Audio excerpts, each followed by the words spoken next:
লাভ নেই খারাইয়া, হাঁস নাইলে মুরগি, জলদি কোন কার কি, লারকা নাকি লারকি, সরকারি চাকরি জাগো তারাই খাইবো টার্কি। ফার্ম কেজি 200, দেশি নিলে 600, হাঁসের জোড়া 1200, ঝাল লাগবো সে 800।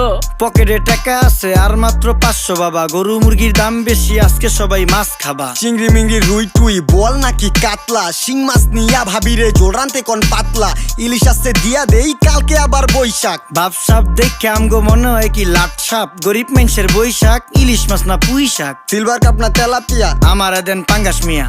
এই মাছ ধরতেও ঘিন লাগে হাত দিয়া। দেখছেন কি কয় হ্যার লাগে গিনা, বাজারের সব জিনিসই স্বর্ণের দামে কিনা। হ ঘু খায় সব মাছে, কালার খায় পাঙ্গাসে, ডিম পারে মুরগি আর ব্যথা পায় রাজা হাসে। দুঃখ কমু কার কাছে, টাকা নেই কা হাজার হাজার, চলো বাবা যাইয়া দেখি কি অবস্থা কাঁচা বাজার। ওই মিয়া হাত দিবেন না, মরিচের কেজি 1000, দেখতাছেন না মরিচ গার্ড দিতে রাখছি বডি গার্ড। এইটা আবার কোন পাট আলি